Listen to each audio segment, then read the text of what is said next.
यूं तो बनारस घाट अपनी खूबसूरती के लिए बहुत प्रचलित है, पर घाट के किनारे कई राज लिए बैठे हैं।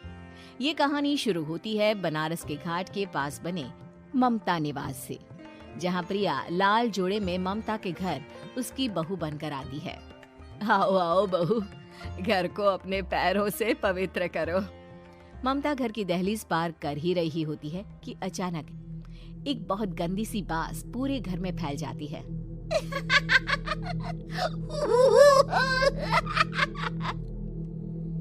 ये बदबू और ये आवाजें, ये कौन हंस रहा है माँ? अब ये पड़ोसी ना हमारे थोड़े अलग से है। कहाँ हम शाकाहारी और ये मांस मच्छी खाने वाले। छोड़, तू ध्यान मत दे और गृह प्रवेश कर। और हाँ बहू, अपनी सास की एक बात हमेशा याद रखना, इन पड़ोसियों से तो कभी बात नहीं करेगी। अच्छे लोग नहीं है ये। अपनी सास की ये बात मानेगी ना बेटा? हाँ माँ, जो आपकी मर्जी, मैं उनसे बात नहीं करूंगी। अगले दिन प्रिया अपनी पहली रसोई बनाने रसोई घर में जाती है। ये छोकी बात तो नाक में जा रही है। एक काम करती हूँ, खिड़की खोल देती हूँ। प्रिया खिड़की खोलने जाती है। इतने जाले, लगता है इस खिड़की को कभी खोला ही नहीं गया। पर ऐसा क्यों?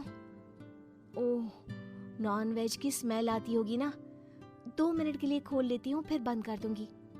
प्रिया खिड़की खोलती है। खिड़की खोलते ही उसकी नजर सामने वाले घर की खिड़की पर पड़ती है, जहाँ एक लड़की खड़ी होती है, हाथों में मेहंदी, लाल रंग की साड़ी, बिल्कुल सजी धजी, मानो प्रिया की तरह ही वो भी नई नवेली बहू हो। वो प्रिया को देखकर मुस्कुराती है। हे भगवान, माँ ने तो इनसे बात करने को मना किया था। प्रिया फौरन ही खिड़की बंद कर देती है और तवे पर चढ़े रोटी की ओर देखने लगती है, पर वहाँ रोटी न होकर मछली पड़ी होती है। ये क्या? पहली ही रसोई में इतनी बड़ी गलती। हे भगवान, अब मैं क्या करूं? प्रिया बहुत डर जाती है और फौरन रसोई की सफाई करने और फिर सभी के लिए खाना बनाने लग जाती है। जब वो सबको खाना परोसती है, सब तो ठीक है, मैं बेकार में चिंता कर रही थी। हे भगवान, ऐसे ही बस अपनी कृपा बनाए रखना। रात के वक्त जब सब सो रहे होते हैं, तब प्रिया को पायल की आवाज सुनाई देती है, जिससे उसकी आंख खुल जाती है। ये पायल की आवाज कहाँ से आ रही है? प्रिया उठकर उस आवाज के पीछे छत की सीढ़ियों तक जाती है। तभी उसे बच्चे के रोने की आवाज आती है। प्रिया छत पर जाती है तो क्या देखती है? वही लाल साड़ी वाली लड़की अपनी गोद में एक नवजात बच्चे को घुमा घुमा कर सुला रही है। तभी प्रिया की नजर उसके पेट पर पड़ती है। ओह गॉड, ये तो प्रेग्नेंट भी है। सुनिए, बच्चा सो नहीं रहा है क्या? मैं कुछ मदद करूं? नहीं नहीं, आपके घर वालों को अच्छा नहीं लगेगा, मैं संभाल लूंगी। स्नेहा की गोद से बच्चा हाथ मारकर प्रिया की गोद में आने को छटपटाने लगता है। दोनों घर अगल बगल में बने होने के कारण प्रिया उस बच्चे को गोद में ले लेती है। प्रिया के पास आते ही वो सो जाता है। बच्चे का वो स्पर्श रात भर प्रिया भूल नहीं पाती और अगली सुबह वो छत पर कपड़े सुखा रही होती है। तभी उसे एक औरत इशारा करके बुलाती है। स्नेहा कह रही थी बाबू तुम्हारी गोद में आते ही सो गया। मैं गौरी, स्नेहा की माँ हूँ। बहू, घर आना, बाबू को खिला भी लेना।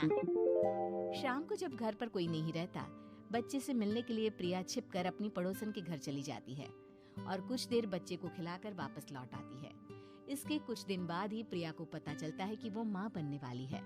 ममता की खुशी का ठिकाना नहीं रहता।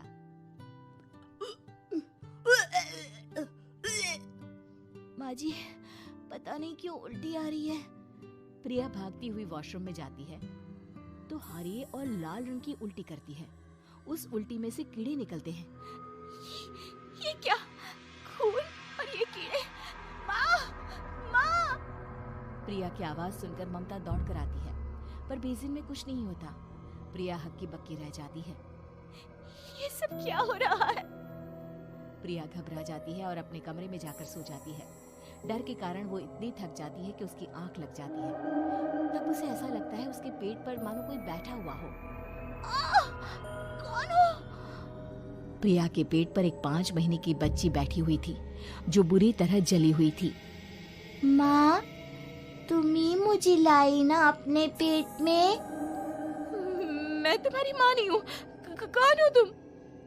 माँ, देखो मैं जल गई बुरी तरह से। 6 महीने पेट में रहने को भी मुझे नहीं मिला। सहला दो ना माँ। बचाओ, बचाओ, माँ। ममता दौड़कर कमरे में आती है। प्रिया की बातें सुनकर वो सब समझ जाती है। तू कहीं बगल वाले घर में तो नहीं जाकर आई ना बहू? मुझे माफ कर दो, मैं गई थी माँ। उस घर में सब मरे हुए हैं बहू। कई साल पहले स्नेहा उस घर में बहू बनकर आई थी। कुछ ही दिन में वो एक बच्चे को जन्म देने वाली थी। पूरा घर बच्चे के आने की खुशी में खोया था कि एक दिन अचानक उस घर में आग लग गई। सब बुरी तरह जलकर मर गए। गौरी आज भी दादी बनने का इंतजार कर रही है और इसीलिए स्नेहा ने अपना अजन्मा बच्चा तुम्हारी कोख में डाल दिया। ममता ये कह रही होती है कि पीछे से उसके पैरों को एक बच्चा पकड़ लेता है। दादी, दादी। माँ, स्नेहा की गोद में यही बच्चा था। ये बच्चा कौन है फिर? तेरी मौत है। तेरी भी दादी। जिस चीज का ममता को डर था वही हो गया। ममता निवास के ऊपर मौत ने चादर बिछा दी थी। प्रिया का पेट ऐसे बढ़ जाता है मानो 9 महीने का हो। 2 हाथ उसके पेट से बाहर निकलते हैं। बहू, संतोष को फोन कर, किसी पंडित जी को बुला बहू। प्रिया का पति भागता हुआ घर आता है। ये तो होना ही था माँ।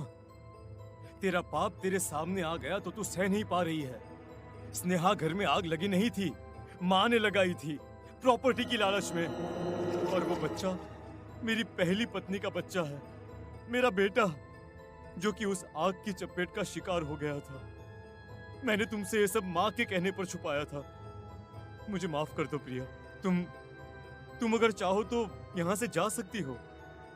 मैं तुम्हें किसी भी बंधन में रखना नहीं चाहता। मेरी शादी हुई है आपसे, मैं आपको छोड़ नहीं सकती, पर उससे पहले हमें स्नेहा, उसकी माँ और बच्चे की आत्मा की शांति करवानी होगी। संतोष और ममता गौरी के घर जाते हैं। अंदर सब कुछ जला हुआ होता है। जमीन पर जली हुई लाशें बिखरी हुई थी। ममता रो रो कर अपनी करने की माफी गौरी से मांगती है। प्रिया स्नेहा के घर वालों का अंतिम संस्कार करवा देती है और ममता निवास फिर से आत्माओं के साए से मुक्त हो जाता है।